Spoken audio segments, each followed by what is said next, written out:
Então, prazerzão poder apresentar a Luciana aqui. Saudade, Luciana. Muito bacana te ver por aqui. Doutora Luciana Souza, que vai falar para a gente sobre museus e patrimônios no tempo do agora, colonialidade e pandemia. Tem um lindo currículo. É graduada em História pela Universidade Federal de Minas Gerais, mestre e doutora pela Universidade Federal do Rio de Janeiro, no programa de pós-graduação em Museologia e Patrimônio. Trabalhou como técnica consultora em municípios do estado de Minas Gerais para a salvaguarda de patrimônios culturais através do ICMS. Coordenou as equipes de museologia nos processos de montagem e desmontagem de exposições no Museu de Arte do Rio e atuou como consultora dinamizadora em municípios do estado do Rio de Janeiro na implementação dos sistemas municipais de cultura, juntamente com secretarias municipais de cultura e sociedade civil organizada. Participa, junto à Comissão Permanente de Cultura da Câmara de Vereadores do Rio de Janeiro, do coletivo Orçamento e Cultura, que estuda e atua no sentido de implementar dinâmicas de intervenções populares no orçamento da Secretaria de Cultura do município carioca. Também atua como pesquisadora do grupo de pesquisa Museologia Experimental e Imagem, e como investigadora colaboradora do Centro de Investigação Transdisciplinar, Cultura, Espaço e Memória, sediado na Faculdade de Letras da Universidade do Porto. Atualmente é pesquisadora bolsista, PCI, do Museu de Astronomia e Ciências Afins, o MASH. Então, é isso, Luciana, você está com a palavra. Quem quiser fazer as perguntas, pode, ao longo da fala da Luciana, ir colocando as questões aqui, eu vou anotando, e depois da fala dela, a gente lança as questões, talvez em blocos de 3, ok? Boa fala, Luciana. Obrigada, Cristina. Gente, primeiro, boa tarde a todas e todos. Espero que vocês estejam me escutando bem. Eu quero agradecer ao convite do Lupa. O Lupa, que é essa rede que a gente construiu aí de pesquisadoras e pesquisadores em diversas áreas, mas que atuam no campo do patrimônio, né?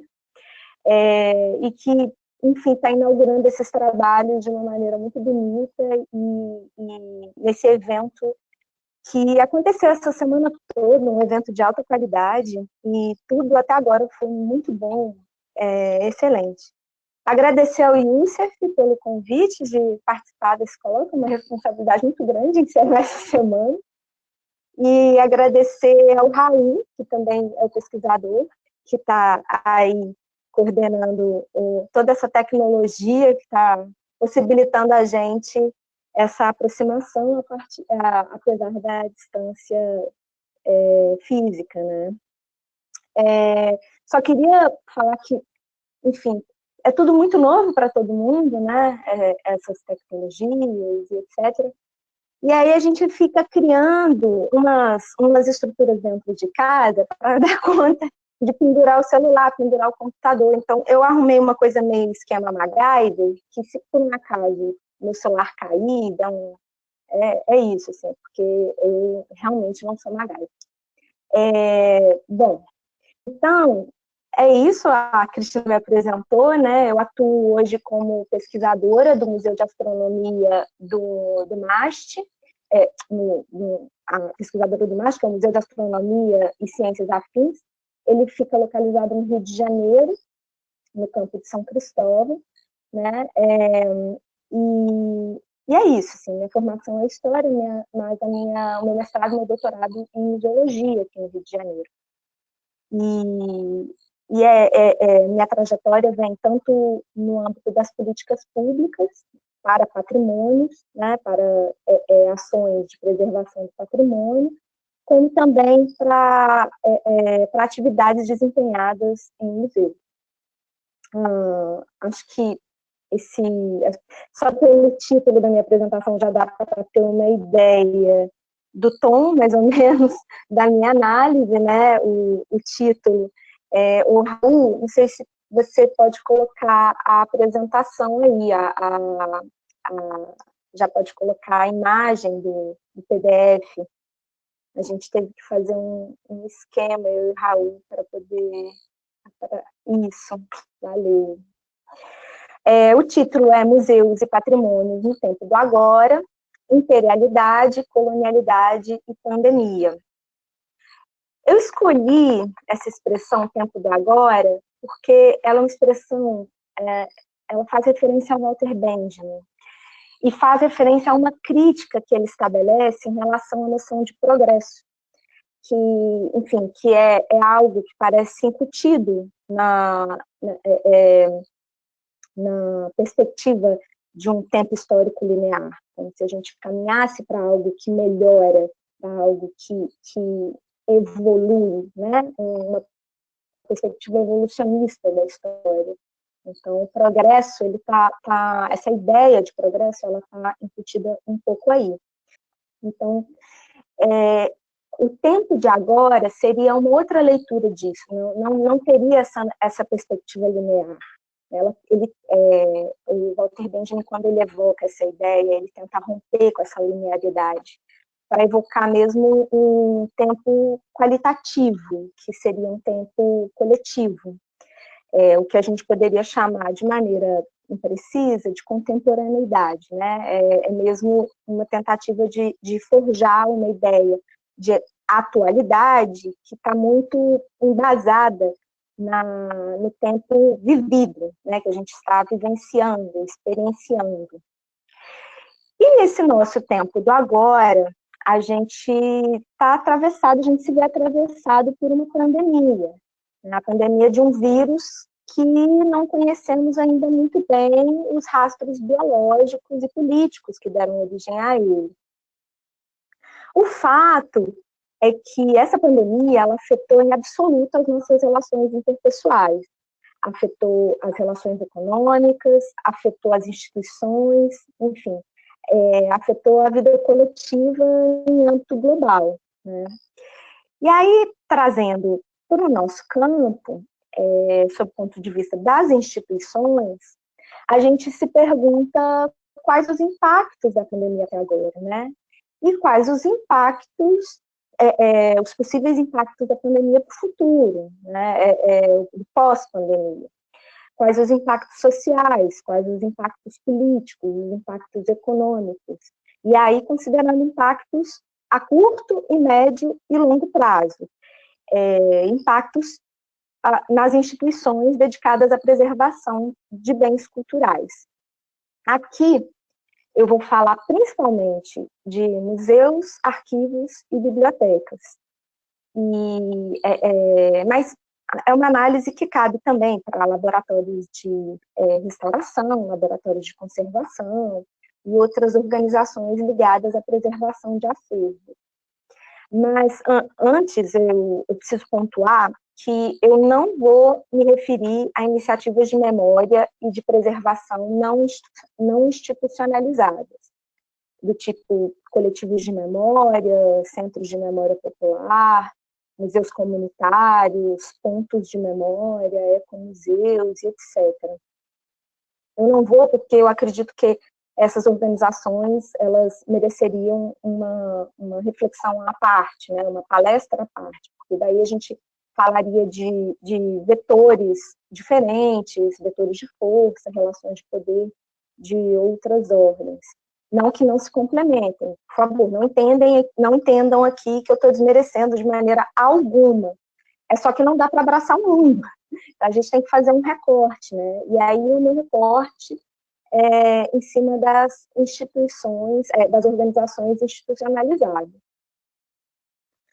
Bom, pode passar, Raul, por gentileza, o slide. Valeu.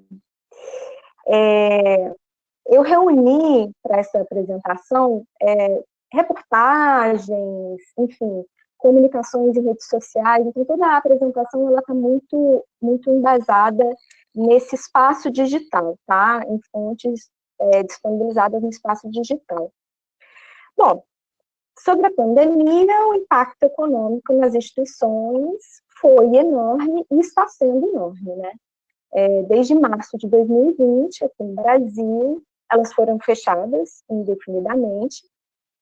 Houve cancelamento de atividades, suspensão de projetos, alteração das rotinas de trabalho, e, enfim. E o pior de tudo, né, houve demissão em massa ou suspensão temporária permanente de contratos de trabalho. As expectativas para o pós-pandemia são imprevisíveis, né? A recuperação financeira é imprevisível. Vai depender de muitos fatores, essa recuperação financeira das nossas instituições. Vai depender da disposição do público em participar das atividades em locais fechados, aí considerando as receitas provenientes de bilheteria, principalmente, né? Mas não só de bilheteria, também os serviços que são prestados em alguns museus que têm contratos com restaurante, com lojinha, enfim. Isso, então, vai depender também da disposição do público em frequentar esses espaços fechados, vai depender da possibilidade de financiamento público, e aí a gente fala de políticas públicas, né? Tanto uma disponibilidade orçamentária de repasse direto, como também em leis de fomento direto ou leis de fomento indireto, possibilidade de patrocínio ou outros financiamentos privados, e disposição à filantropia. Mas tem outros também, mas enfim, basicamente vai depender muito desses elementos como elementos importantes, né, principais. Uma pesquisa do ICOM, eu até coloquei aí para vocês conseguem ver, eu coloquei as notícias, tem notícia da Folha de São Paulo, anunciando as demissões, da Rede Brasil Atual, tem alguns posts do ICOM Brasil, o ICOM, que é o Conselho Internacional de Museus, né? E aí eles já vinham acompanhando aí o percentual de instituições fechadas, de suspensão de projetos. Bom, uma pesquisa deles, divulgada recentemente, diz que cerca de 12,8% dos museus do mundo correm risco de fechar de forma permanente. Em abril, eles já tinham feito um apelo internacional às lideranças dos países para que os governos viabilizassem com urgência fundos de resgate a museus e seus profissionais. Pode passar, Raul, por gentileza.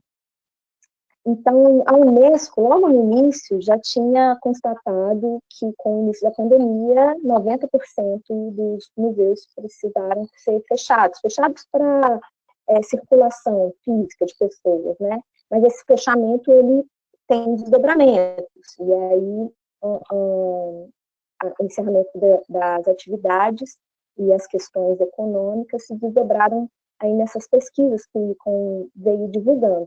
E outras pesquisas que eu coloquei aí, o Ibermuseus tentando articular uma rede de colaboração internacional, etc.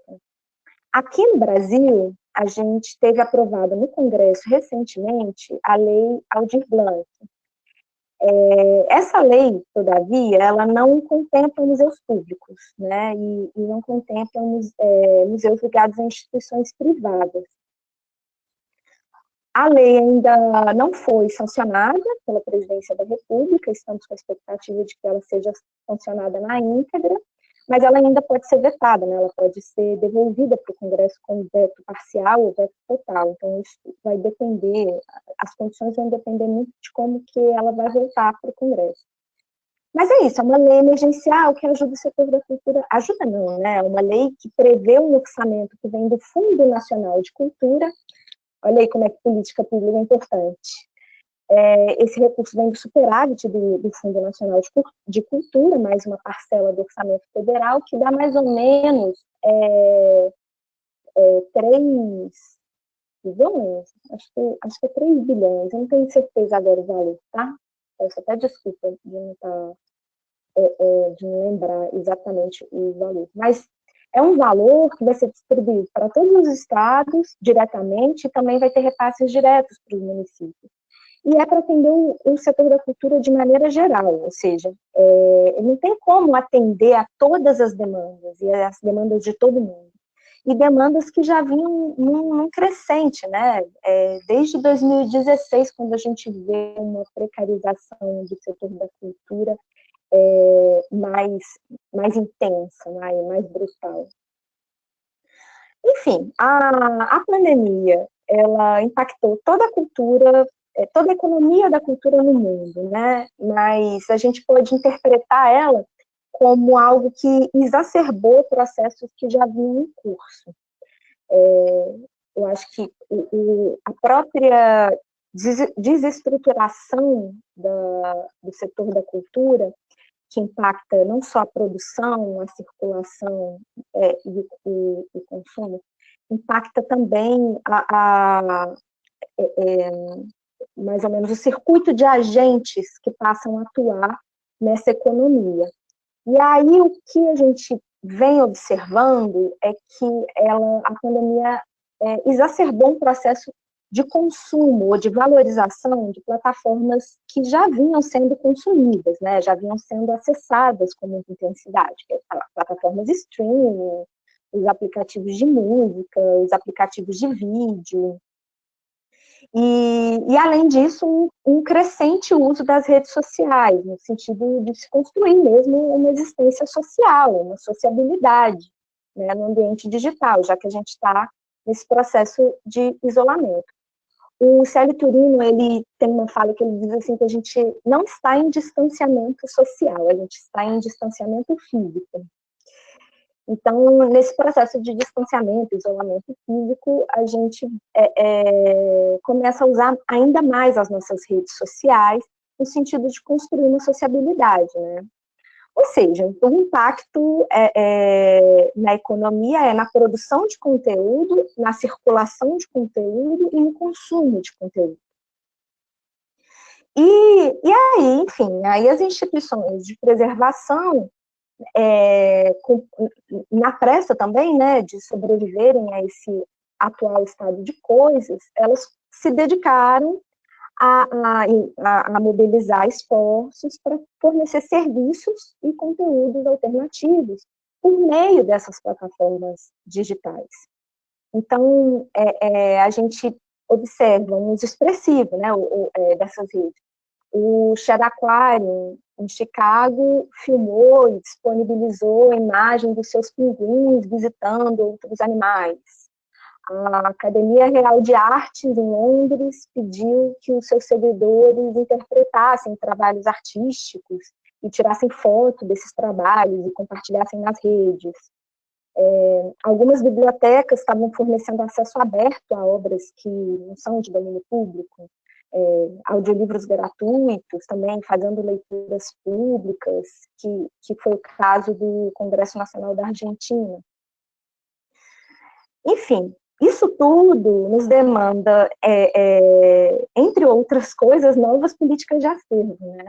Novas maneiras de lidar com esse ambiente e tratar de assuntos que são vários, desde direitos autorais. Hoje mesmo está tendo uma live sobre Creative Commons a partir do Museu da Cidade de São Paulo.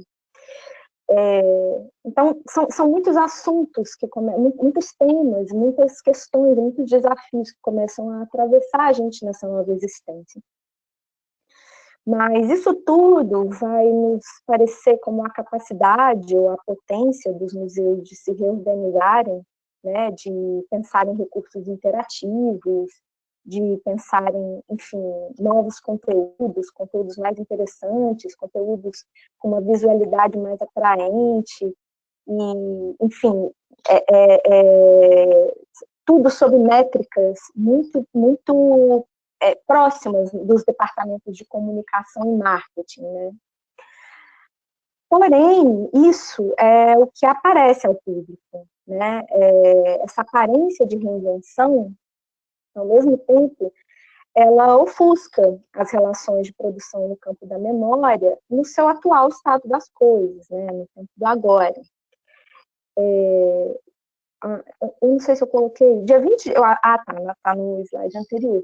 No dia 20 de junho, o ICOM publicou nas suas redes sociais que 82,6% dos museus do mundo provavelmente vão reduzir projetos e programas por conta da pandemia. Isso, como eu falei anteriormente, né, isso significa, entre outras coisas, demissões em massa ou suspensões de contrato de trabalho. Porém, isso tudo acontece ao mesmo tempo que muitas ações continuam sendo divulgadas na internet. Então, no ambiente digital, esses museus continuam trabalhos ou aparecem para o público como instituições em atividade de um novo normal. Oi? Acho que abri o microfone de alguém sem querer. Enfim, então, para o público da internet, essas instituições continuam em operação, né? Mas nos bastidores a gente vê esse processo aí de redução de projetos e programas por conta da pandemia, que resulta nas demissões e suspensões de contratos.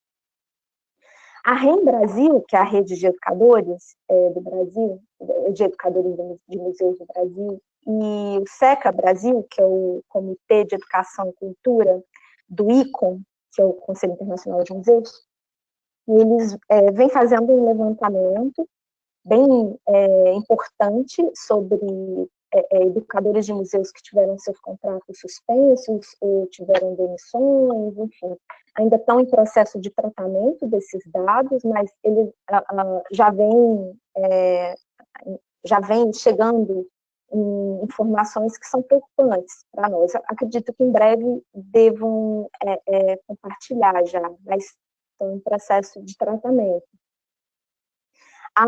Tem um artigo também que eu indico, muito interessante, da Poliana Quintela.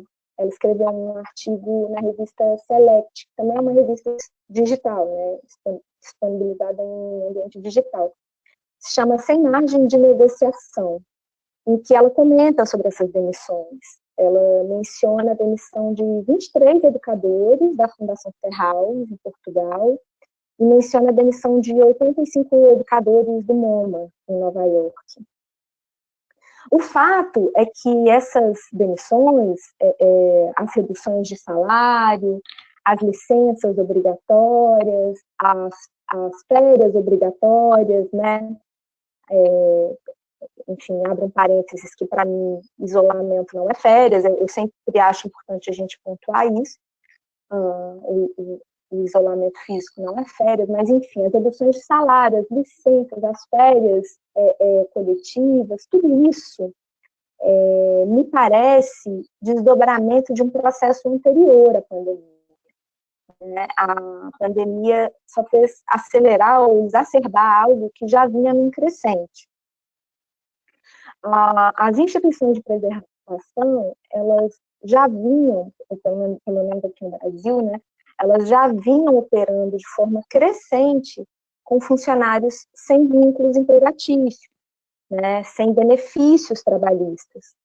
E aí, quando eu falo benefícios trabalhistas, para não parecer uma coisa etérea, são pessoas que trabalham em rotina normal e que não possuem férias, elas não possuem 13º, elas não possuem, enfim, tudo aquilo que para nós nos garante uma saúde mental, né? Essas pessoas também não possuem auxílio de saúde ocupacional, quer dizer, elas não estão respaldadas por acidentes de trabalho, por coisas do gênero. E também não têm acesso à seguridade social. Então, são condições de muita vulnerabilidade. Os regimes de trabalho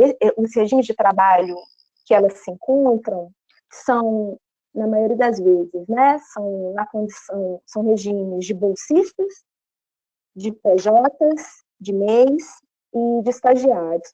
Talvez o estagiário aí tenha até algum respaldo, porque existe lei de proteção. Mas ainda assim, são trabalhadores vulneráveis, né? E esse conjunto de trabalhadores, eles aparecem sob denominação de colaboradores, de parceiros, associados, assim eles são denominados, né? E esses termos, eles só fazem ofuscar essa precariedade jurídica em que essas pessoas se encontram, a precariedade das relações de trabalho em que elas se veem. E é claro, assim, eu estou pontuando isso porque muitas vezes a gente desconhece de fato como a força de trabalho é organizada nessas instituições, né? Tanto como visitantes dessas instituições, ou usuários de arquivos, usuários de biblioteca, usuários de museu, mas até mesmo como pesquisadores, né? Enfim, esses trabalhadores, eles não têm margem de negociação com as instituições. E são pessoas que, num cenário de novo normal, não sei nos outros estados aí, vocês que estão me assistindo, mas aqui no Rio de Janeiro esse termo ganhou espaço, né, porque o governo municipal, a prefeitura municipal e o governo do estado, para restabelecer o retorno das atividades presenciais, vem usando essa expressão, novo normal. Né? Esse novo normal, que sabemos que é um novo normal repleto de inseguranças e ainda sem controle da pandemia, essas pessoas, caso elas precisem retornar presencialmente aos trabalhos, caso elas se contaminem nos espaços de trabalho, elas não são asseguradas por saúde ocupacional. Né? O que acontece com essas pessoas? Essas pessoas em regime jurídico de alta vulnerabilidade?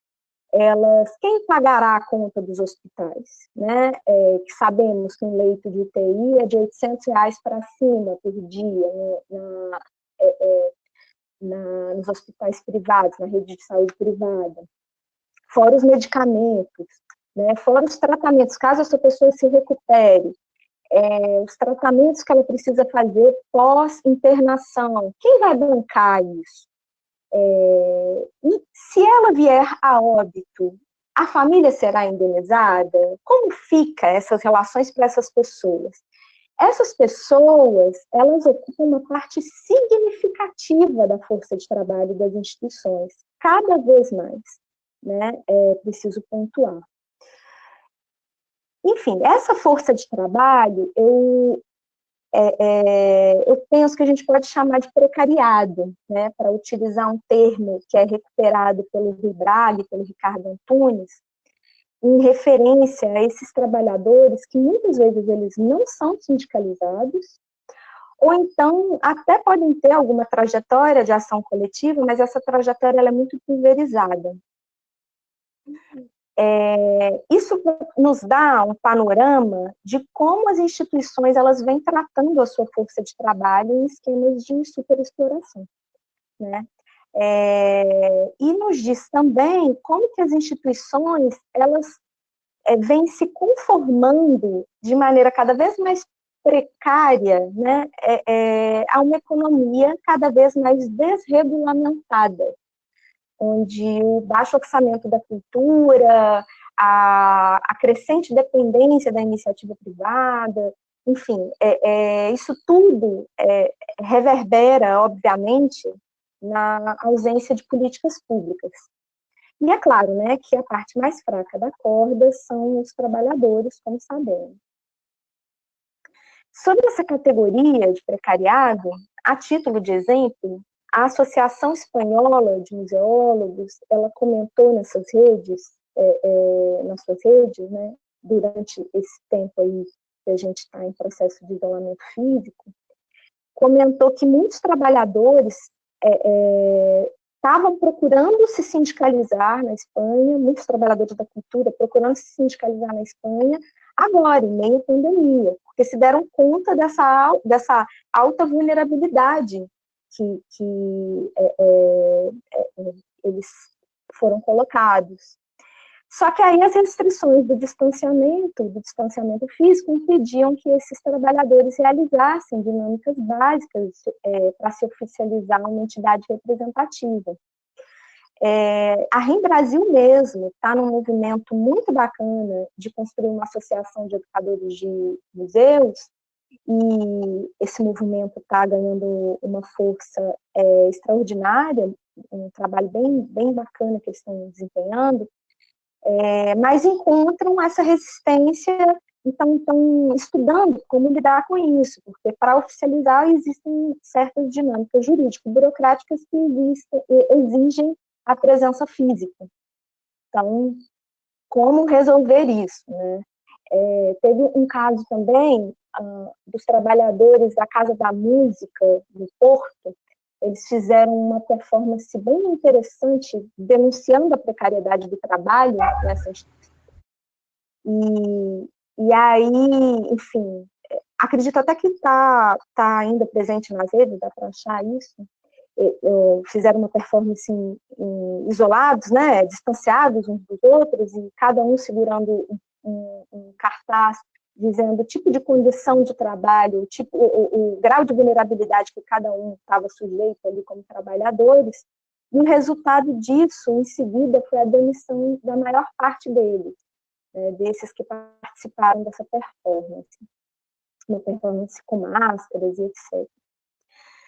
E aqui, assim, eu compartilho com vocês uma carência que eu mesma sinto, assim, uma carência minha, individual, que é da gente discutir e pesquisar mais as relações de trabalho no nosso campo, né? Desde a força de trabalho envolvida ali no processo de edificação das instituições de preservação, né, tijolo por tijolo, até as relações de trabalho dentro das instituições já em plena operação. Eu acredito que esse é um tema que é muito importante e que diz respeito à nossa própria memória, né? E nos dá um panorama histórico sobre as condições materiais de sobrevivência das nossas instituições de preservação dentro dos marcos do capitalismo. Eu me recordo de um fato que aconteceu na ocasião da construção de um museu grande no Rio de Janeiro, em que um operário, as obras desse museu foram embargadas pelo Ministério Público do Trabalho por conta da morte de um operário. Questões elétricas levaram à morte de um operário e as obras foram embargadas por falta de segurança aos demais trabalhadores. Enfim, esse, a meu ver, é um assunto extremamente grave, né? E a gente não vê esse fato sendo mencionado ou sendo discutido nas palestras, nas falas que acionam os trabalhos que esse museu desempenha, né, ou vem desempenhando.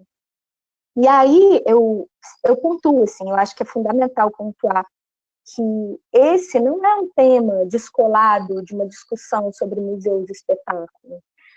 Isso não é algo que se descola da cultura como produto, entretenimento, a cultura como mercadoria, né? Pelo contrário, a relação ela é direta. E, enfim, já no início da pandemia, eu fiz uma fala para o MAST, para o Museu da Astronomia, que a gente ainda estava no começo, né? E ainda se falava na esperança, no desejo de que todo esse processo pudesse levar a uma melhora, né? Uma espécie de aposta às mudanças humanitárias que a pandemia poderia promover. E já lá atrás já tinha me ocorrido que, a fazer referência a uma fala do José Luiz Fiore, ele fez uma entrevista para um canal chamado Tutameia, em que ele dizia, já lá atrás, assim, que ele não via grandes possibilidades de que houvesse alguma melhora, né? Para ele, a pandemia não iria produzir nenhuma inflexão política-econômica no sistema mundo. Mas, enfim, que na concepção dele, ele via a pandemia como algo que iria escancarar e aumentar as desigualdades entre os países e as desigualdades internas dos países. E, para piorar, ainda iria acirrar a competição entre potências militares e potências econômicas. Enfim, o diagnóstico disso para o sul global é devastador, né? No sistema mundo, numa perspectiva, que é uma perspectiva de autores pós-coloniais, particularmente autores da América Latina, né? Em que a gente tenta fazer uma análise da nossa realidade, imbricando cultura e economia, né, com duas coisas que não se dissociam, mas precisam ser analisadas de maneira concomitante. A gente pode pensar numa espécie de geografia das desigualdades, né? Pensar aí que as desigualdades econômicas e sociais entre países no sistema mundo, ela fundamenta esse sistema mundo e estrutura esse sistema mundo forjado aí em uma longa duração pelo fenômeno da modernidade, sustentado pelo capitalismo. E daí, sobre essas desigualdades, essa geografia das desigualdades, a Luciana Balestrin, ela resume muito bem, assim, de uma maneira que eu acho que é bem compreensível. Ela diz assim que a América Latina, ela foi duplamente o primeiro grande laboratório da experiência moderna, né? Desde o colonialismo europeu do século XVI ao imperialismo estadunidense do século XX e XXI. Bom, e eu estou entrando aqui nas desigualdades para a gente pensar o quanto que isso vai reverberar nas nossas instituições de preservação no tempo do agora. Se, por um lado, a gente pode entender, né, nessa geografia das desigualdades, a pandemia, ela é um dos elementos dentro dessa geografia, né? Se a gente pode entender nessa geografia das desigualdades que a subalternidade latino-americana dentro do sistema mundo, ela tem a sua raiz ali na empreitada colonial, esse marco que funda a modernidade, por ser a maior experiência de acumulação por expropriação, por ter construído o racismo como princípio organizador das relações sociais, por instituir uma temporalidade histórica evolucionista e linear, com referência aí à ideia de progresso, desenvolvimento industrial, desenvolvimento tecnológico, marcha civilizatória.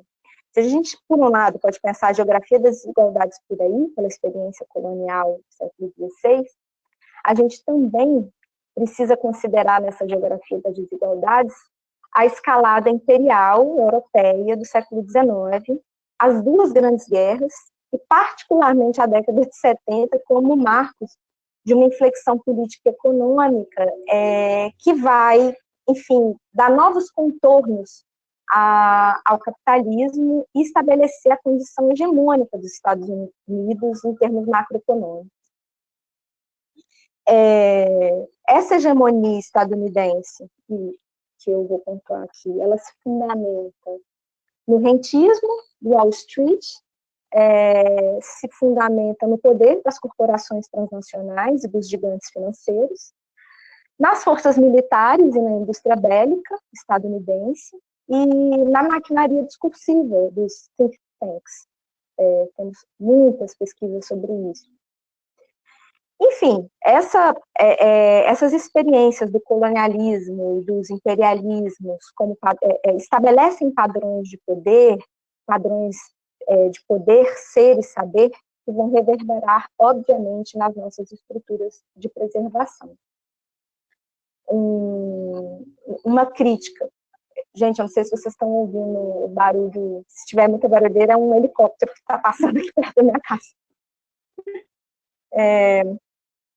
Uma crítica marxista mais rigorosa, digamos assim, ela diria que as nossas instituições de preservação, elas parecem mais engrenagens de uma maquinaria arquitetada mesmo para sustentar uma ideologia burguesa no sentido mesmo de manutenção do capitalismo, dentro de fenômenos da modernidade. E as nossas práticas poderiam ser analisadas sob a perspectiva da fetichização, né? Fetichização da mercadoria. Mas eu não vou por aí, não. Eu vou ser um pouco mais leve, assim. Eu vou interpretar que os padrões de poder, eles vão reverberar mesmo na maneira como a gente vai construir as nossas instituições de preservação, a história dessas instituições, desde a constituição das suas estruturas jurídico-burocráticas e orçamentárias, até mesmo na trajetória das narrativas que elas constroem ao longo do tempo. E isso, claro, também a gente vai ver, esses padrões de poder, a gente vai ver também se desdobrar na existência dessas instituições em ambiente digital. Basta a gente pensar que a nossa maquinaria patrimonial, para tomar de empréstimo o termo do Pierre Didy, ela continua operando dentro de uma divisão internacional do trabalho. Continuamos dentro dessa geografia de desigualdades em que temos países em posição de investimento tecnológico, países em posição de investimento em equipamentos para laboratórios de restauração e conservação, países em posição de investimento em reservas técnicas, em investimento em pesquisa, investimento em pesquisadores, né? Em oposição a países que precisam importar tecnologia, né? Que sofrem com a evasão de cérebros. Agora, mais do que nunca, quem não conhece pessoas que falam queria sair do Brasil, né? Preciso sair do Brasil. Então, isso o processo de evasão de cérebros é um processo muito familiar para os países da América Latina, principalmente aqueles que experienciaram ditaduras militares, né? E esses países que possuem mão de obra super precarizada, super explorada. Então, assim, eu me pergunto, cá nas minhas análises, nesse contexto de pandemia, quais as condições materiais de sobrevivência das nossas instituições de preservação dentro dessa geografia das desigualdades. Voltando um pouco para a prática, né, como que essas instituições tentaram se adaptar às pressas, a essa nova realidade digital. Raul, pode mudar, por gentileza, o slide. Na urgência dessas instituições responderem à crise exacerbada pela pandemia, o ambiente digital ele se tornou um lugar de existência de sociabilidade, né? E esse processo ele tem relações diretas com a macroeconomia. No atual cenário das tecnologias digitais, com acesso à internet, a gente recorre cada vez mais a plataformas e programas que são propriedades de corporações, né? São as grandes beneficiárias da pandemia. Google, Microsoft, Apple, Facebook, e etc. Ou seja, existir na pandemia é existir no ambiente digital, é produzir conteúdo, é circular conteúdo, é consumir conteúdo em redes que são dominadas por programas e plataformas que pertencem a essas corporações. Corporações que têm raízes, e muitas delas, né, não todas, mas muitas delas, no Vale do Silício, nos Estados Unidos.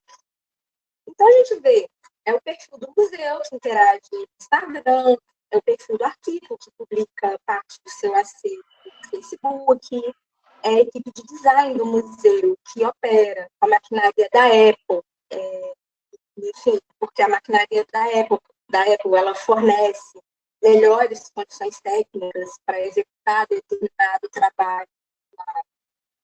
Ou mesmo o museu que incorporou o Gmail como plataforma de comunicação institucional, porque por meio do Gmail é mais fácil de agendar um Google Meet, se compartilhar documentos no Google Docs, ou então, assim, se a instituição de preservação tiver muita sorte em conseguir uma parceria com uma universidade, quem sabe fecha até um pacote Google Classroom, né, que aí tem todas as funcionalidades do pacote. Enfim, óbvio, são ferramentas que facilitam muito a nossa vida, realmente, facilitam. Elas conseguem reunir funcionalidades que, para nós, atendem a muitas coisas, conseguem otimizar muitos processos, atendem a muitas das nossas demandas, principalmente agora, né? Momento de isolamento e de distanciamento físico. Mas também são ferramentas que produzem demandas, né? Elas também produzem necessidades, elas também produzem desejos. E são ferramentas que podem ser usadas para muitas coisas. Para agora, isso que a gente está fazendo agora, que é maravilhoso, mas também podem ser usadas, inclusive, para demitir funcionários. A Associação Espanhola de Museólogos, nesses ela chegou a comentar que muitos profissionais da cultura na Espanha, do setor, né, vinham sendo demitidos durante a pandemia por videochamada, através do Google Hangouts. Né? Eu coloquei no slide alguns exemplos de ações em redes sociais. Né? A gente tem canal no YouTube, com vários vídeos. Aí a instituição fica no Twitter. Aí tem Instagram, que é a rede social do momento, né? Isso tudo também nos garante uma existência, né? Uma sobrevivência. Também são ferramentas que nos permitem existir nesse momento. Só que é importante a gente também ter a dimensão que o papel hegemônico dessas ferramentas, elas dizem, quer dizer, o papel, ele diz, entre outras coisas, sobre transferência de fluxo de capital, transferência de um fluxo de capital para um circuito internacional. Quer dizer, o que eu quero dizer é o quanto que as nossas ações no âmbito das instituições estão diretamente ligadas à macroeconomia. E aí, quando a gente fala de transferência de fluxo de capital, a gente não pode deixar de pontuar o papel que os Estados Unidos desempenham nesse processo. Né? É um papel estruturante nas dinâmicas financeiras. E é claro, né, eles contam com uma pequena ajudinha do seu complexo militar. Quem fala muito sobre isso, e de uma maneira muito bacana, é o Ladislau Dalbor. Ele pontuou bem essas dinâmicas macroeconômicas e o papel dessas corporações na captura do poder estatal. E, enfim, ele fala bastante sobre lobbies e etc. A gente pensar o quanto que essas corporações elas estão presentes de maneira silenciosa nos trabalhos de congressistas, por exemplo, expandindo seus lobbies com o objetivo de desregulamentar as economias nacionais. Esse deslocamento, essa captura do poder estatal, esse deslocamento da governança, ele reverbera diretamente em nós. Né?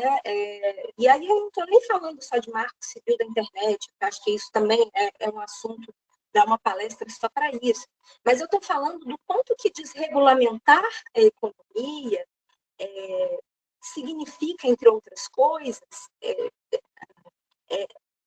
interferir nas políticas fiscais, interferir na máquina que gera receitas para o Estado e que o Estado vai direcionar para as políticas públicas. Então, uma desregulamentação da economia, uma pauta de desregulamentação economia fala, entre tantas coisas, fala de eliminação de taxação de transações financeiras, de não taxação de grandes fortunas, fala contra imposto progressivo, essas coisas que geram receitas, né? E pensar que a diminuição do poder do Estado sobre a economia e, consequentemente, a diminuição das suas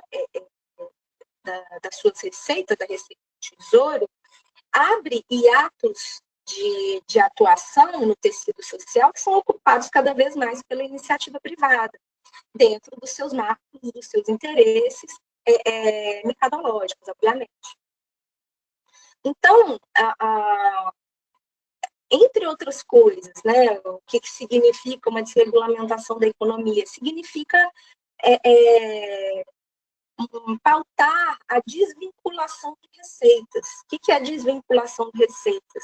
A gente tem o nosso orçamento geral e a Constituição, até pouco tempo, né, o Temer ele fez a gentileza de terminar com isso, a gestão do Temer, até pouco tempo a gente tinha um dispositivo na Constituição que obrigava que parte dessa receita que o Estado tivesse precisasse ser direcionado para a saúde e para a educação, por exemplo. Né? Um percentual X para a saúde e um percentual Y para a educação. Hoje não temos mais isso. Essa desvinculação de receitas, enfim, afeta setores como a cultura, por exemplo. Uma das pautas de movimentos sociais durante bastante tempo, inclusive na época do Ministério do Gil, e, conforme o Youssef falou, a gente tem um bom exemplo aí de uma gestão que nos dá saudades, né? Uma das pautas era que a gente tivesse receitas vinculadas, que a gente tivesse obrigatoriamente previsto em Constituição no mínimo 2% do orçamento da União para a cultura. Isso ia nos ajudar muito, ia ajudar a IBRAM, IFAM, ia ajudar um ministério, quando a gente tinha, enfim, uma série de políticas públicas, né? Então, para vocês verem como reverbera em nós, falando aqui das instituições de preservação, sem orçamento, sem política pública, né? Sem orçamento, sem ajuda para as instituições de preservação do patrimônio. Então, nesse processo de lobbies para a desregulamentação da economia, o que vem junto é a desregulamentação das leis trabalhistas. É como se fosse um pacotinho, né? E é aí que a gente vê esse crescente dos trabalhadores precarizados do patrimônio. Por isso que eu falo muito, assim, a atuação precária das instituições também a gente pode ver isso também como uma ponta de um iceberg, né? Essas ações precárias e a maneira como elas se relacionam com a força de trabalho vem de uma cadeia, a cadeia de acontecimentos diretamente ligados à macroeconomia. Então, é sobre o poder que essas corporações vão ganhando e sobre o crescimento. Oi. Desculpa te interromper. Seu áudio caiu de novo, mas voltou, tá? Só para você ficar de olho, às vezes não está aquecendo aí, deu uma caidinha e voltou. Tá joia, tá joia. Agora ele tá menos aquecido, mas vamos ver, me avisa, sempre. Esse assunto da captura do poder do Estado por parte dessas corporações que ocasiona debates acirrados nas ciências políticas sobre a ideia de governança, de morte das democracias, ou mesmo a respeito de discussões sobre tecnologias de vigilância. Agora, se a gente trouxer para uma perspectiva micropolítica, não é o meu recorte aqui, teórico-metodológico, mas se a gente trouxer, a gente pode pensar que essa captura do poder estatal, ela incide diretamente sobre a vida. Porque ela precariza a vida. Ela cria novos mecanismos de morte e de sacrifício de corpos. enfim, corpos que somos nós, corpos nevrálgicos. E aí, como diz o Beng, a gente pode pensar nessas tecnologias de morte que funcionam mesmo para a manutenção de dinâmicas de consumo e desejo. Nos interessa também esse tema, e eu estou fazendo essa explanação toda porque são temas que parecem muito longe de nós, mas não estão longe de nós, né? Eles estão diretamente conectados com o funcionamento das instituições. A gente pode pensar também nesse tema em termos de segurança da informação. Como que estamos disponibilizando nossa informação, aonde estão essas nuvens, que repositórios são esses, né? Quem tem acesso a isso, enfim, que tipo de proteção a gente tem, inclusive da nossa privacidade. A gente também pode trazer para uma discussão sobre a produção de fake news. O que interessa a produção de fake news a museus e arquivos, por exemplo, numa era de pós-verdade, numa era de guerras híbridas? Que tipo de preservação, como que a gente pode direcionar a nossa preservação de bens culturais que servirão de fontes históricas para dar conta de um enfrentamento, por exemplo, de um revisionismos anti-história, né? Anti-ciência, que negam coisas como o Holocausto, por exemplo, ou chegam no limite de negar a brutalidade da escravidão.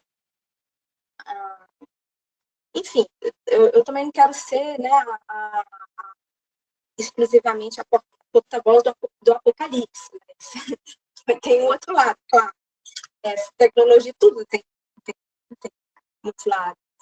As coisas, elas são contraditórias, né? Esse quadro de tecnologia digital, ele também nos possibilita milhões de outras coisas, ele nos possibilita uma ampliação das possibilidades das redes, possibilita, inclusive, mobilização social, uma série de ações que são desdobradas exatamente por conta desse formato macroeconômico desde a década de 70.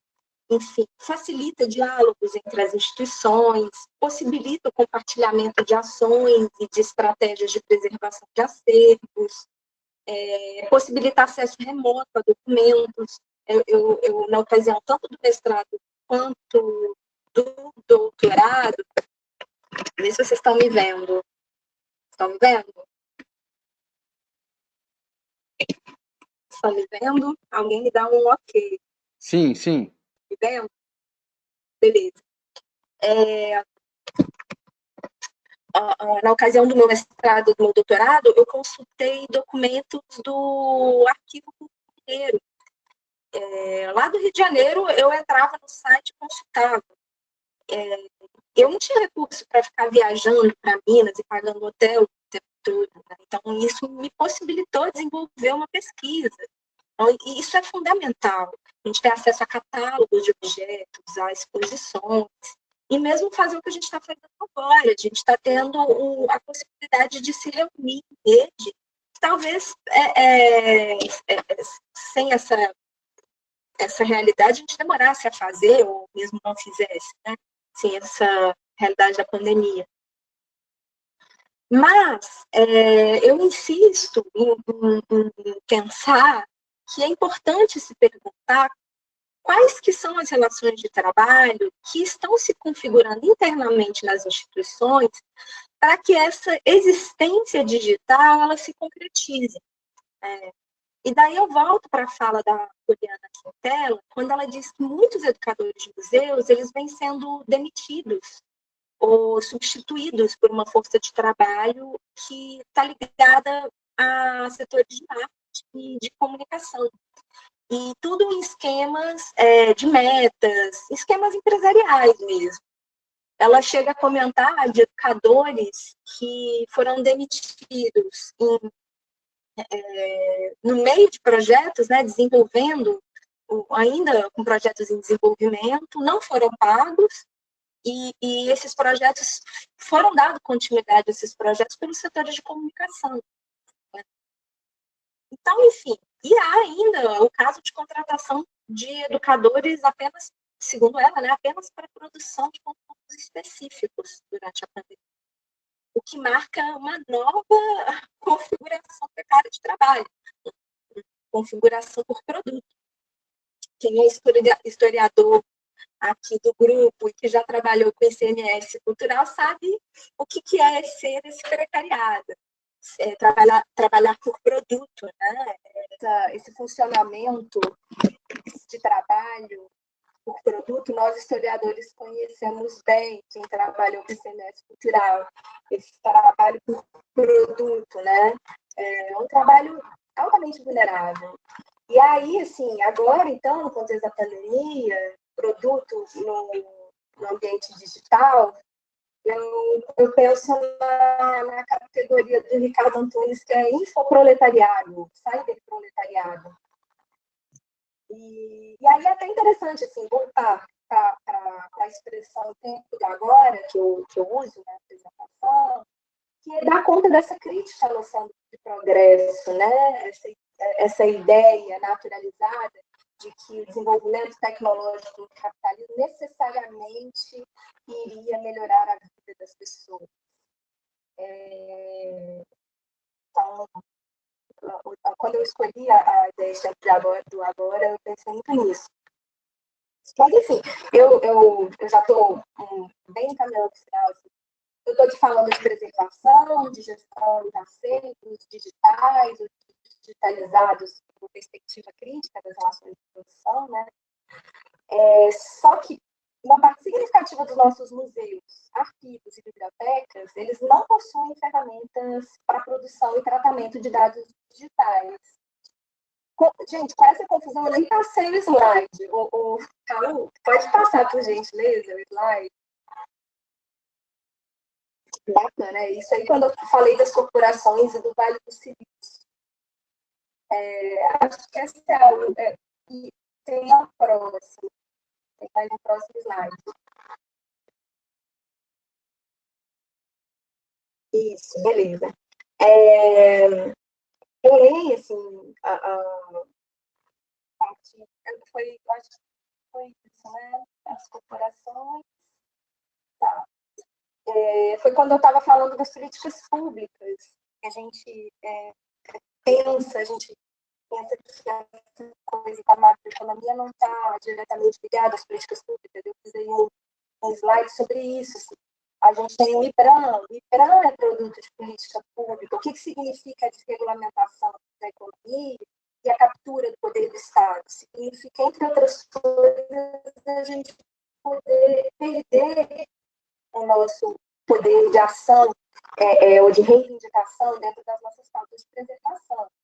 Enfim, nessa perspectiva de geografia das diferenças, de captura do Estado, né, de relações precárias de trabalho, a gente tem a própria existência precária das instituições.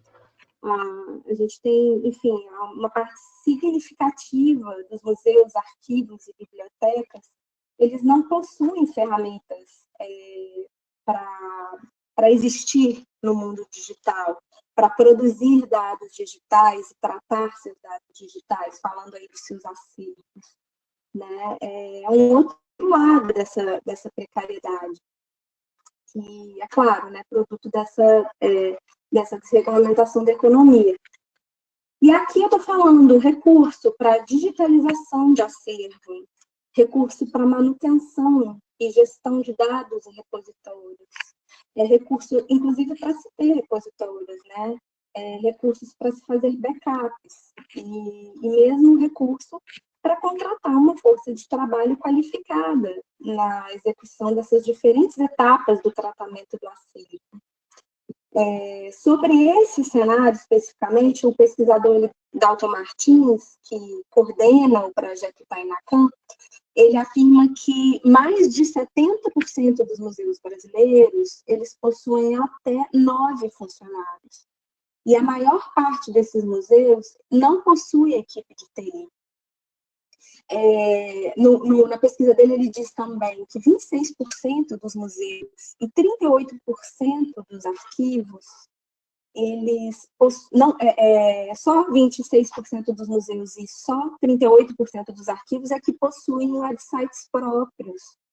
E apenas 61% dos museus têm acesso, tem seu acervo digitalizado, e 23% só disponibiliza na internet. Quer dizer, as instituições que tiverem acesso a recursos financeiros, a força de trabalho e tecnologia, elas vão ter melhores condições de preservar o patrimônio no momento pós-pandemia. E aí basta a gente pensar nos custos de manutenção de uma reserva técnica, por exemplo, né? Os custos que é o uso do ar-condicionado ou de desumidificadores. O ar-condicionado ele fica ligado o tempo todo, então imagina a conta disso. Os custos dos insumos de laboratórios e dos setores de restauração. Então, enfim, já concluindo, pensar mesmo que essa geografia das diferenças, marcadas aí pela colonialidade, pela imperialidade, elas apontam quem vai ter condição de preservar seus suportes de memória e em quais condições isso vai acontecer no cenário pós-pandemia, né? E, na verdade, isso diz muito sobre quem terá o poder de pautar narrativas de memória dentro dessa geografia das desigualdades. Quem vai pautar essas narrativas, inclusive sobre colonialismos e sobre imperialismos. E além, né, de nos interessar saber como que essas narrativas serão construídas, eu acredito que é muito importante a gente se atentar para quais termos de relações de trabalho em que isso vai se concretizar, né? Esse quadro vai se dar. Esse quadro pós-pandemia e esse quadro durante a pandemia, né? Enfim, é isso, gente. Milhões de desculpas pelos problemas técnicos. Não sei se é meu celular me boicotando. Enfim, mas muitíssimo obrigada pelo espaço e espero que a gente consiga debater apesar desses inconvenientes.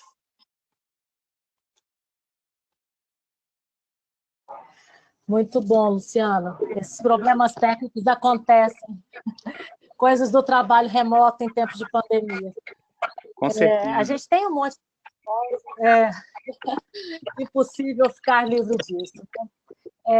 A gente tem um monte de questões aqui, eu tenho um monte de questões, porque sua fala mexeu a cabeça da gente curiosa, e isso é muito bom, né? Eu vou ler as primeiras 3 questões, se der tempo até coloco algumas questões também. A gente tem um primeiro comentário da Gabriela Neres, que ela fala, mas os museus da UFMG, após o ocorrido, também começaram um movimento no Instagram. A gente acha as ações no modemo.ufg. E logo depois ela lança uma questão dizendo: quais as ações possíveis por meio das políticas públicas que podem amenizar essa precarização do trabalho de agora? Aí uma segunda questão, da Bianca. Gostaria que você comentasse sobre a exposição virtual de acervos do ponto de vista da fetichização dos bens culturais.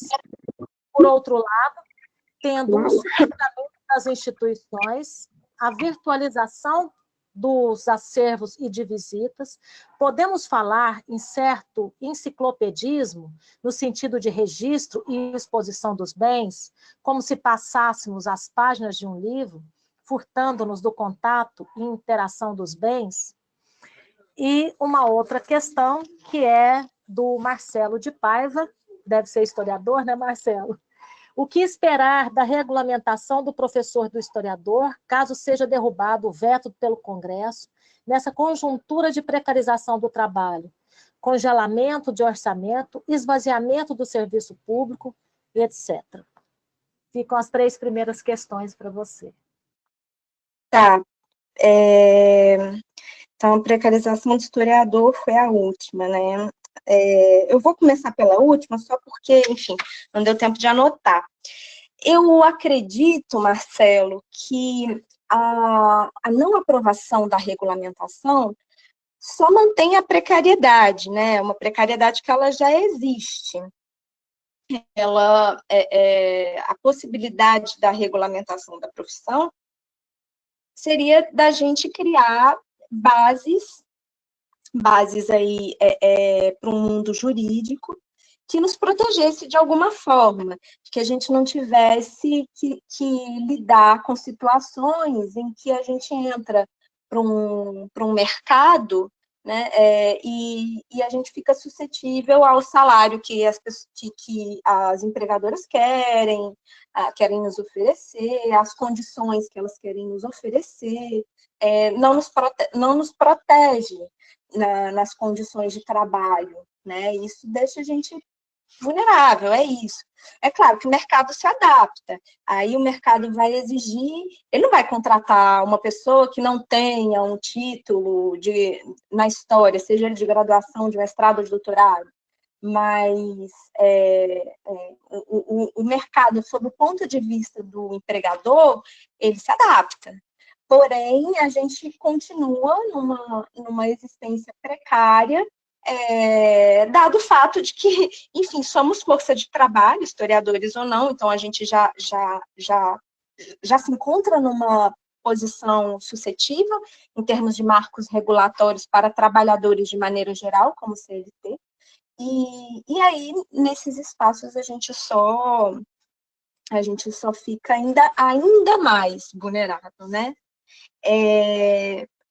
Bom, aí a Gabriela Neres me perguntou sobre ações para minimizar a precarização do trabalho em termos de políticas públicas. Bom, primeiro eu acho que a gente precisava proteger os nossos marcos regulatórios. Isso é básico, né? E isso, enfim, a gente vem num crescente de desmonte com a flexibilização, que é esse o termo que se usa para se ofuscar ou deixar nebulosa essa situação de precariedade, e também agora com a reforma da Previdência a coisa piorou ainda mais. Eu acredito que a nossa pauta seria proteger os nossos marcos regulatórios e pensar, porque eu acho que é um tema muito grande, né? Pensar em ajudas às empresas, por exemplo. Nesse contexto de pandemia, a gente tem um ministro que viabiliza 1 trilhão aos bancos sem nenhuma contrapartida e, ao mesmo tempo, não cria uma demanda em que os bancos poderiam fornecer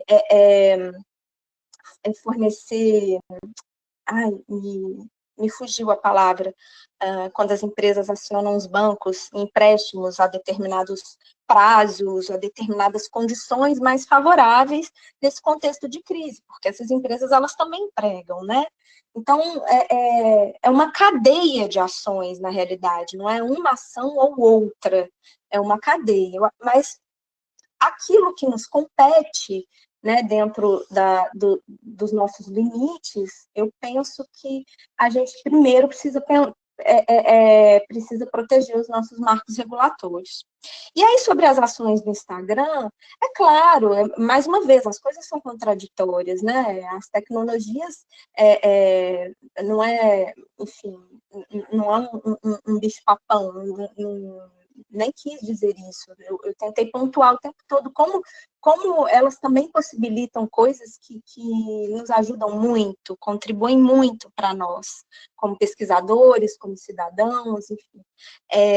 E aí eu mesma acompanhei várias ações no Facebook, eu não tenho Instagram, mas no Facebook, de uma série de organizações internacionais, de instituições de preservação, não só museus, muita coisa vem sendo desenvolvida, muita coisa bacana. E sobre exposição virtual e fetichização, eu confesso que eu não queria entrar nesse tema da fetichização, porque eu posso ser enforcada em praça pública, mas eu acredito que o desafio nosso, assim, falando em museus e arquivos e bibliotecas, eu acho que a gente tem um desafio muito grande de repensar as nossas práticas, o quanto que as nossas práticas não estão marcadas por uma fetichização da mercadoria, né? Acho que não importa ser exposição virtual ou presencial, o quanto que a gente oculta as relações de trabalho que estão absolutamente entranhadas nos bens culturais que a gente preserva, né? Os bens, eles não são entidades, eles foram produtos de trabalhos, de cadeias de trabalho. Então, o quanto que a gente menciona isso, o quanto que a gente pesquisa isso nos nossos espaços de preservação de bens culturais. Esse ofuscamento das relações de trabalho, das relações de produção que propiciaram o surgimento desse objeto que está sendo preservado, eu acho que é um desafio para nós, né? Então, não sei se eu respondi as perguntas. Acho que é isso, Cristina. Muito bem, foi ótimo. Temos aqui também a questão da Gláubia Mendonça Nunes. Ela fala: se por um lado a realidade aponta déficits gigantescos, desmobilização, demissões, disposições, adiamentos, encolhimentos, encerramentos, falências, etc., por outro, emerge em um mundo pós-pandêmico a oportunidade de revisão radical dos princípios de organização e funcionamento do setor, da formulação de programas intersetoriais e transversais nas mais diversas esferas públicas, com foco na comunidade e atração de novas modalidades de parcerias e de atração de capital. Pode significar um erro fatal e não remodelação de sua configuração? Essa é da Gláubia. E o Marcelo de Paiva pede para você passar a referência daquele estudo com as estatísticas da situação dos museus. E eu queria emendar aí, se fosse possível, você instigou a gente a muitos caminhos, né, Luciana? E me chama a atenção quando você... eu vou chamar de denúncia, né, que você denuncia essa precarização do trabalho, que não se refere somente ao campo da cultura, do museu, do patrimônio, mas que, ao meu ver, nesse campo de atuação, é de algum modo invisibilizado e pouco citado, até por causa do desvalor mesmo que se tem do conceito de ciência, onde cultura não é valor, né? Onde arte não é valor, porque o processo criativo, o ócio criativo, digamos assim, ele tem desvalor para o setor produtivo. Mas essa é uma outra discussão. Eu queria trazer o conceito de uberização, né? E eu não tinha pensado nisso, e por isso foi muito interessante que eu tenha discutido a uberização no campo da educação, como, quer dizer, quem é o dono da pessoa que dirige o carro do Uber, né? É a Uber, não é o Uber. E ele se sente autônomo, dono do seu tempo, e ele, nesse momento, está totalmente desprovido de todos os seus direitos. Então, na mesma perspectiva, a gente vê outros campos da sociedade, mas no que se refere à uberização da educação, e aí eu me baseio num autor... Belintani, me desculpa, que ele traz esse conceito, que qual é o perigo disso tudo, né? Os professores estão em casa, os seus alunos estão em casa, e a gente tem uma família mediando tudo isso, e essa família acaba, que a tendência é a família também vistoriar tudo que é produzido.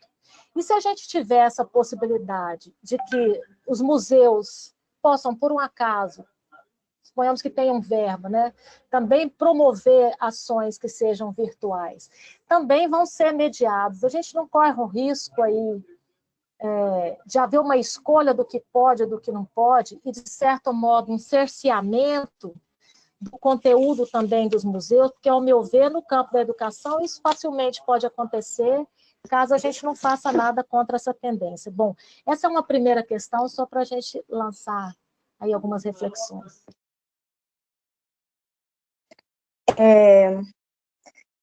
Eu estou sendo ouvida? Eu tenho que perguntar isso sempre agora.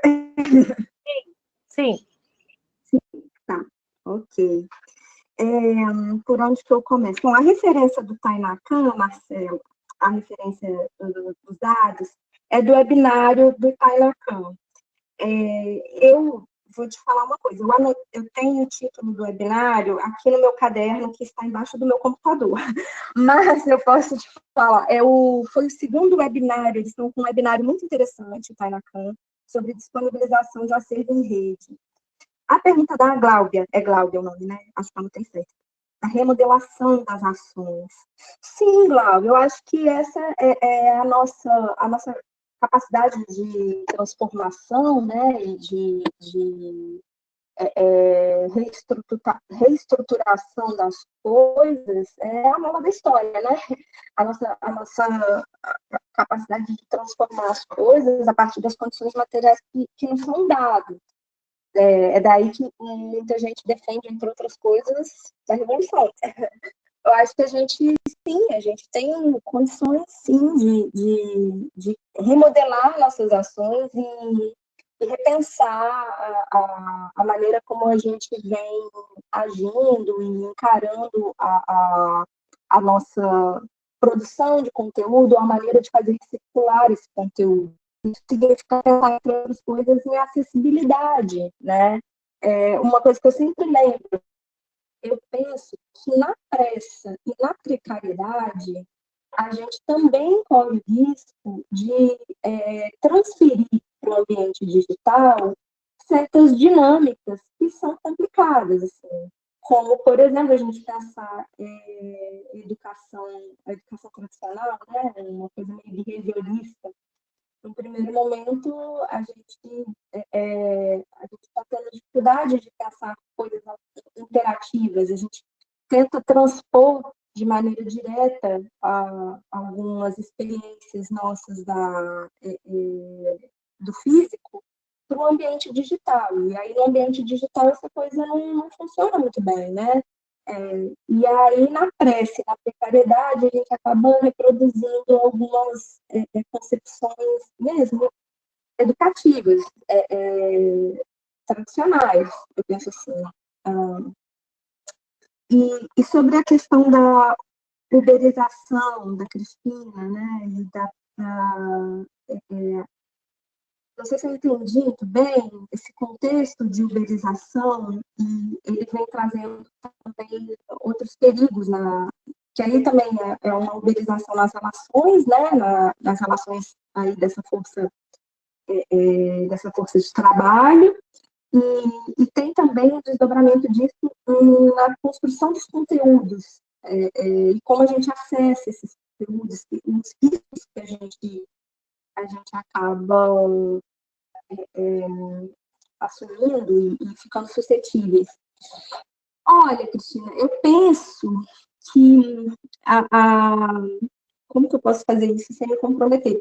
Mas eu penso não, né? A gente sabe de dinâmicas já tomadas por algumas corporações para acessar determinados nichos, né? Quem trabalha em faculdade privada sabe bem disso, né? Como essas corporações elas vêm assumindo, se tornando proprietárias de instituições, e a partir disso elas vêm criando ferramentas que cada vez mais cerceiam a autonomia do professor e do trabalhador, né, o professor, e mais que isso, condicionam em absoluto a construção de conteúdos, condicionam absolutamente a própria dinâmica da sala de aula nos seus termos, né? E eu acho que agora, no momento de isolamento, a gente está bem vulnerável a isso. Eu não quero citar projetos nem nada, mas a gente tem acesso, por exemplo, a novos projetos da Fundação Lehman, e a sua empreitada agora em produtos que parecem reproduzir o velho Telecurso 2000. Isso tudo sob o argumento de que em algumas cidades do interior as crianças não têm acesso a celular e a computador, logo, então, esse de produto é um produto interessante para chegar até elas, esse argumento mobilizado. Não vou entrar aqui no juízo de valor, se isso é bom, se isso é ruim, o fato é que isso é um nicho, né? Eles encontraram um nicho. Então, eu acho que, na ausência do Estado, na ausência das políticas públicas, as iniciativas privadas, nos seus diferentes formatos, né, seja um formato pequeno, até um formato de uma corporação, até uma grande iniciativa financeira, né? Um grande grupo financeiro, eles encontram os nichos, e ali eles se desenvolvem, né, dentro do setor produtivo. Apesar de que eles não ganham dinheiro, não é necessariamente com isso, eles ganham mais dinheiro com o rentismo mesmo. Mas eles também atuam no setor produtivo, e é exatamente porque eles atuam no setor produtivo que eles vão procurar os nichos, vão procurar as ausências do Estado para ir ocupando. Então, e isso se desenvolve, entre outras coisas, na organização. As condições de trabalho que eles impõem. Aí você tem, por exemplo, nas faculdades privadas e nas escolas privadas, professor que não tem direito a intervalo. Agora o STF proibiu, mas até pouco tempo eles estavam querendo impor isso, esses grandes grupos. Professor que não tem, paga sua hora de pesquisa, quer dizer, só a hora aula é paga. Em algumas escolas, o professor, ele literalmente ele só fala, porque o material todo vem de fora, as questões todas vêm de fora, tudo vem de fora, ele só tem que reproduzir, né? E aí ele é pago pelaquela hora que ele está reproduzindo. Isso já existe em algumas escolas privadas. Eu acho sim, que nas instituições de preservação, isso se reproduz, claro, com outra cara.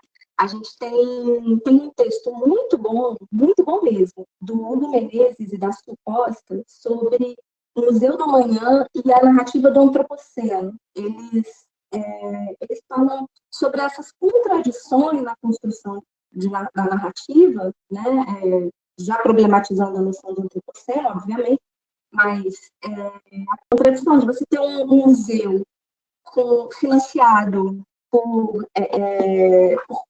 empresas que lidam com combustível fóssil e financiando, enfim, ali a existência daquele museu e uma construção de uma narrativa em que a solução das coisas é o indivíduo consumir menos, né? Quer dizer, consumir menos não, o indivíduo é que tem que ser consciente no seu consumo. Essa é a solução ali da narrativa oferecida. E aí, enfim, isso leva a gente a pensar, por exemplo, quanto que a discussão do greenwashing nos interessa, como profissionais de preservação, como profissionais que lidam com museus, como pesquisadores que pensam museus e pensam patrimônio, pensam exposições e pensam preservação, né, isso tudo. E aí, até voltando para a pergunta lá da exposição do Oi. Luciana, o seu áudio está picando um bocado. Você poderia repetir a referência do texto que você acabou de mencionar? Porque o áudio está picando agora nas últimas falas suas, o áudio picou um bocado. O texto é um texto do Hugo Menezes e da Sue Costa. E conseguiu entender? Sim, sim. Tá. É um texto sobre o Museu da Manhã e o Antropoceno. Um texto muito bom, que faz uma crítica à narrativa, a narrativa expositiva, que se baseia na noção de antropoceno, e que, enfim, pode ser lida, essa experiência museal pode ser lida pela ótica do greenwashing. Então, quanto que, enfim, a gente tem museus cujas narrativas acabam sendo orientadas por aqueles que financiam os seus trabalhos. Quer dizer, os museus só existem na ausência de políticas públicas porque existem financiadores, né? Os museus não se sustentam por ingressos. É claro que o ingresso ele gera receitas, e isso é muito importante, não estou desmerecendo isso, mas os custos de um museu são muito altos. E pensando aqui num museu grande como esse, que se insere na indústria do turismo, né? Então, o perigo da gente ficar, na verdade, refém das exigências de um mercado que está de olho em quais narrativas a gente faz, quais narrativas a gente desenvolve, quais críticas a gente elabora, né? Então, esse texto eu acho um texto muito bom para a nossa área, muito bom. Acho que tem mais perguntas? Muito bom, obrigada pela referência, vai ajudar nas reflexões aí. Alguém mais tem alguma pergunta? Luciana, esses entreveros que a gente teve hoje são um exemplo desses novos tempos, né? Não só há um número alto de aparelhos de ar-condicionado ligados ao mesmo tempo, como também o acesso à internet aumentou sobremaneira, né? É mais um fato que faz a gente pensar nesse novo momento. Tem uma colega da Faculdade de História que não é adepta a tecnologias. Ela não tem, inclusive, celular. Pra você ter uma ideia.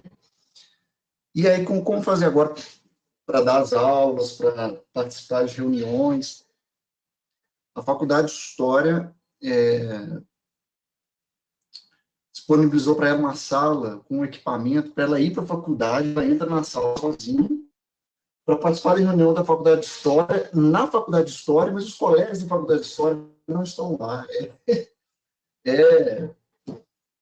É meio irônico, né? Mas são os novos...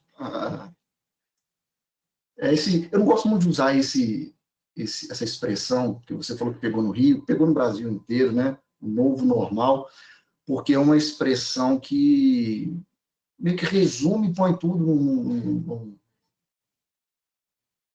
num saco só, sabe? E porque essa pandemia atinge a todos de maneira muito individualizada para cada um, né? E desde um indivíduo que não tem acesso à internet, que a preocupação dele primeiro não é ter um pacote de dados, é comprar arroz e feijão, que está sem trabalho, desde a família numerosa que não tem condições de ficar em isolamento, né? Famílias com 8, 10 pessoas que moram num barracão de um cômodo, né? Enfim. Alguém mais tem alguma questão? Raul, Bianca, a Renata está agradecendo as colocações, Renata Grazielli, o Jude muito generosamente disponibilizou já o link do texto que você citou.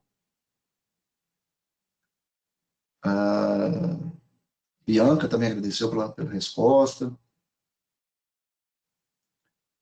Enfim, quero agradecer muito também a professora Cristina por essa mediação, uma amiga querida que eu não vejo há muito tempo. Não vejo? Ver eu vi hoje. Eu vi hoje. Não há muito tempo. Raul, você quer... Oi. Oi, tá me ouvindo direitinho? Pode falar. Estou sim, pode falar, Luciana. Não, só para pontuar, porque eu acho que, primeiro, né, pedir milhões de desculpas pela... Não precisa. Esse problema é desagradável, né? E eu acho que afeta as pessoas que estavam assistindo. A gente testou ontem, né? Na apresentação do Raul, eu consegui acompanhar a apresentação toda e dessa vez não sei por que deu problema. É uma pena. Assim. Não, se preocupe, não. É tranquilo, acontece. Foi ótimo. É uma pena, inclusive, do que vai virar o nosso... Mas é para acompanhamento, porque eu acho que também é um tema que não é um tema fácil, assim, tem uma concatenação, né? um raciocínio concatenado para a gente falar de economia mesmo e falar de políticas públicas. E aí, quando interrompe, é muito ruim, né? As pessoas perdem muito. E aí eu queria pedir desculpas a todos, apesar de agradecer a oportunidade. Que é isso, Lu, a gente que agradece. Luciana, de boa.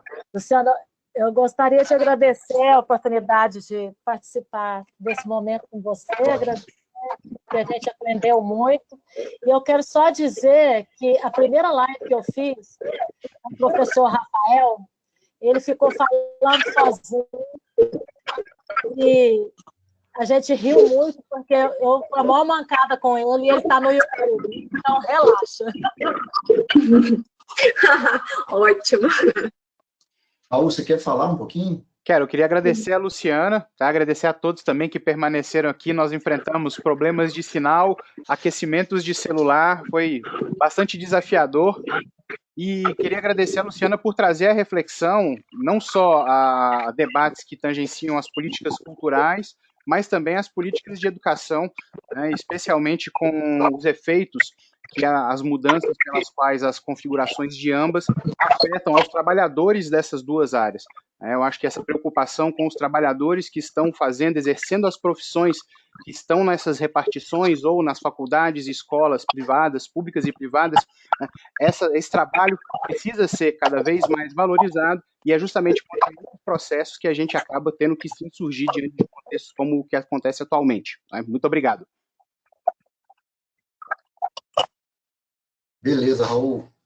Eu quero agradecer também muito a Luciana, né, pela aula que ela deu hoje, agradecê-la também pelas mediações que ela fez em outros dias, agradecê-la pelo apoio, ela sempre apoiou as minhas iniciativas, puxa minha orelha me mandando dormir, porque eu fico acordado trabalhando até tarde. É uma amiga querida, é uma pesquisadora sensacional. Quero agradecer também muito a Cristina pela mediação, pelo apoio. Agradecer ao Raul, o Hugo, o Lúcio, o Paulo, a Bianca. Sem eles, esse evento teria acontecido. Agradecer muito ao PPGH também pelo apoio do evento na segunda-feira e o apoio também na divulgação do evento. Agradecer muito ao Raul, porque sem ele esse evento não teria acontecido. Ele, não só academicamente, mas ele fez esse evento acontecer literalmente falando. Ele foi mediador, foi palestrante, foi técnico de informática, foi Tamo aí. ouvido, de ouvido, enfim. Se vocês me permitem, eu quero retomar algumas coisas que eu coloquei, que eu já venho pensando e já venho escrevendo um tempo aqui, para agradecer vocês, a todos e todas que participaram, assistiram. Já enviei os certificados daqueles que fizeram inscrição e tiveram mais 75% no mínimo de presença, como ouvintes. Mas queria dizer o seguinte, que ser pesquisador ou pesquisadora no Brasil nunca foi fácil nem simples. Está ainda mais difícil nessa segunda década do século XXI, pois defender a democracia virou ato revolucionário, subversivo e esquerdopata, quando, em verdade, é lógico, coerente e proporcional à Constituição Federal de 1988.